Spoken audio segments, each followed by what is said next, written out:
오늘은 그리스도의 재림에 대해서 한번 이야기하도록 하겠습니다. 드디어 제자훈련 두 번째 교재 마지막 과인 그리스도의 재림에 대해서 이야기하는데요. 오늘 이 재림에 대한 것들을 통해서 여러분들 신앙의 소망을 가지셨으면 좋겠고, 그 소망을 통하여 하나님을 바라보는 삶을 살아가는 우리들의 신앙의 삶이 되기를 원합니다. 이 재림에 대해서는 먼저 마지막 예언으로서의 재림, 그리고 두 번째로는 재림에 대한 예수님의 그 설명과 경고들, 그리고 마지막으로 재림을 통한 소망에 대해서 한번 보도록 할 겁니다. 먼저 첫 번째로는 이 재림이 마지막 예언으로서의 재림이라는 것입니다. 사도행전에 보면 제자들이 예수님이 승천하신 장면을 볼 때에 천사가 예수님은 하늘로 올라가심 그대로 내려오실 거다고 이야기하고 있습니다. 그래서 이 마지막 예언은 세상의 마지막에 성취될 예언이기도 하며 또 더 이상의 예언은 없다는 마지막 최종적 예언이기도 합니다. 여러분, 두 번째로는 예수님께서는 이 재림의 시기에 대해서 경고하시며 그 누구도 알 수 없고 오직 하나님만 아신다라고 이야기합니다. 그런데 왜 그 시기에 대해서 이야기하지 않았냐? 먼저 첫 번째로는 신앙상의 이유에서입니다. 그들이 영적으로 긴장하고 늘 깨어있기를 바라는 마음에 예수님께서는 그 시기에 대해서 이야기하지 않았으며, 두 번째는 생활상의 이유입니다. 여러분, 심판의 날을 알고 있다면 그들이 그렇게 이 세상에서 열심히 살아가지 않을 것이라는, 나태해지고 그들의 삶의 기대감을 상실하며 살아갈 것이라는 것을 알았기에 말씀하지 않으셨습니다. 마지막으로는 선교상의 이유입니다. 여러분, 예수님의 재림의 때를 안다면 그들은 예수님 안에 살아가지 않을 것입니다.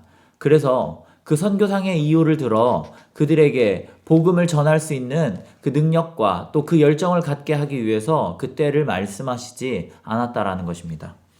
여러분, 그런데 더 중요한 것은 노아의 때에 홍수의 심판이 있었을 때 이 세상에 있었던 사람들은 다 그것을 깨닫지 못했다라고 합니다. 그런데 그들은 방탕하였고 또 술 취했고 염려하는 세상을 살아갔습니다. 여러분, 이 방탕이라고 하는 것, 그것은 바로 자신이 가진 것을 마음대로 사용하는 것을 이야기합니다. 술 취했다라고 하는 것, 그것은 이 세상의 술 취함을 의미하는 것보다 좀 더 넓은 의미인 자신의 정욕적인 삶을 살아가는 것을 말하고 있습니다. 마지막으로 염려. 염려는 바로 이 세상을 살아가며 이 세상의 삶에 얽매이는 있는 것들을 이야기합니다. 이렇게 이러한 세 가지를 통해서 그들은 마지막 때를 깨닫지 못했고 홍수의 심판을 맞이하였습니다. 하지만 성경은 우리에게 분명히 말합니다.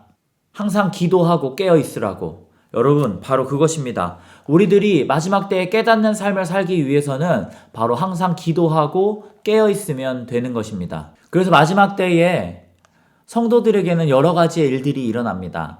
죽은 자들은 하나님께서 찾아가셔서 다시 일으켜 세우시며 또 예수님과 함께 이 땅 가운데 내려오게 하시고, 또 이 땅 가운데 살아가고 있는 성도들은 예수님과 함께 들림받아 하나님의 나라에 들어가게 된다라고 말하고 있습니다. 여러분, 바로 그것입니다. 우리들이 재림의 소망을 가지고 살아가는 것, 바로 이 땅 가운데에 유한한 존재를 벗어 이제는 무한한 존재가 되고, 또한 하나님의 그늘 아래서 하나님과 함께 하나님의 장막집에 살아가는 것, 바로 그것이 우리가 재림에 대해서 소망을 가지고 살아가야 할 이유입니다. 초대교회 성도들은 마라나타라는 표현을 쓰며 주 예수여 곧 오시옵소서라고 하며 예수님을 기다렸습니다. 여러분, 우리도 이제 예수님의 오심을 기다리며 우리들의 신앙의 삶 가운데 지금 내 눈앞에 주어져 있는 문제들에 집중하는 것이 아니라 바로 이 생의 삶 이후에 펼쳐지게 될 하나님 나라에서의 삶을 기대하며 그 재림을 또 기대하셨으면 좋겠습니다. 그러면 다음 이 시간에 또 만나요. 안녕.